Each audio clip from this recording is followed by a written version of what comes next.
આજે આપણે Microsoft Excel ની અંદર ગુજરાતી કક્કો ટાઈપ કરીશું. તો સૌથી પહેલા સ્ટાર્ટ બટન ઉપર ક્લિક કરીશું અને એક્સેલ ખોલી લેશું. એક્સેલ ખુલી ગયા પછી આપણે આવી રીતે સ્ક્રીન આવે એમાં બ્લેન્ક ડોક્યુમેન્ટ ઉપર ક્લિક કરીશું. તો સૌથી પહેલા હું માઉસ હાઇલાઇટર ખોલી લઉં. ત્યારબાદ અહીંયાથી આપણે લેશું ગુજરાતી.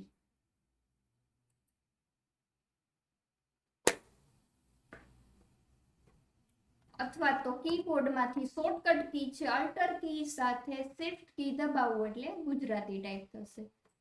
સ્ક્રીનને થોડીક હું ઝૂમિંગ કરી દઉં એટલે વ્યવસ્થિત દેખાય.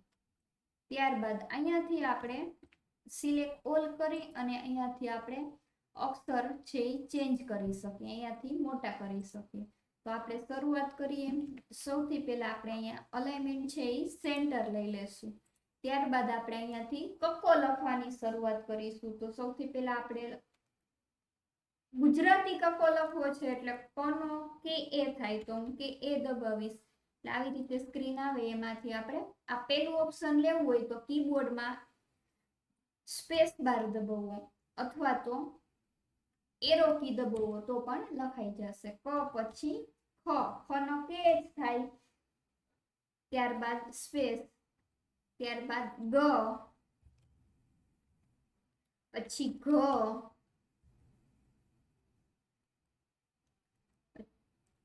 પછી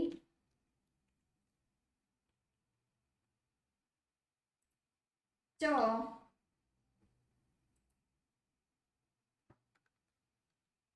CH,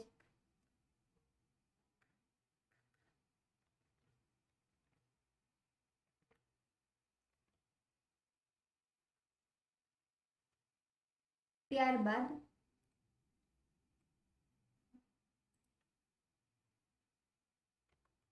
છત્રીસ,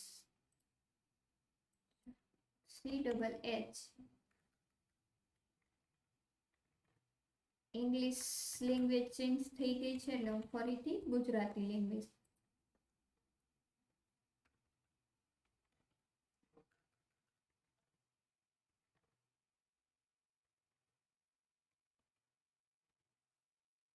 ત્યારબાદ નીચે આવી જઈએ.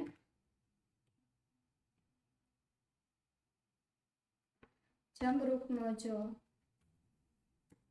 ત્યારબાદ જાબલાનો શ, ટપાલીનો ટ, ફરિયાનો ઠ, ડગલાનો ડ,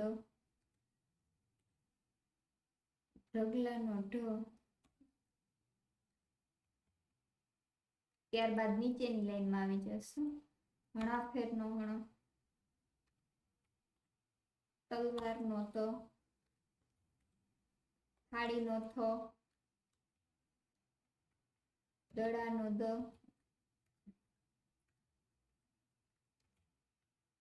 ધજાનો ધ, નગારાનો ન, પતંગનો પ, પાનસનો ફ, બકરીનો બ, ભમેડાનો ભ, મરચાનો મ, યતીસનો ય,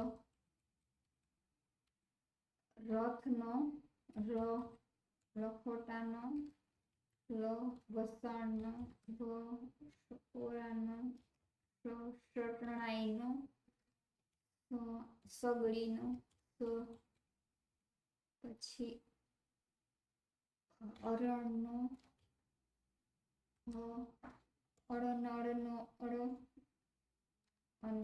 અળનળનો અળ, અક્ષ અને જ્ઞનો. આખો કક્કો લખાઈ ગયો પણ આપણે અહીંયા ટાઇટલ ભૂલી ગયા છીએ તો અહીંયા એક રો ઇન્સર્ટ કરીશું. તો રો ઇન્સર્ટ કરવા માટે અહીંયા રાઈટ ક્લિક કરીશું અને ઇન્સર્ટ ઉપર ક્લિક કરીશું એટલે રો છે ઇન્સર્ટ થશે. ત્યારબાદ આટલી રો છે આપણે એને મર્જ કરી લેશું એટલે સિલેક્ટ કરી લેશું અને અહીંયાથી આપણે આપી દેશું મર્જ સેલ. એટલું મર્જ થઈ જાય ત્યારબાદ અહીંયાથી આપણે એનો અક્ષરનો કલર થોડોક ચેન્જ કરી નાખીએ અને ટાઇટલ એટલે કે હેડિંગ આપી દઈએ કક્કો અને ગુજરાતી કક્કો. ગુજરાતી કક્કો.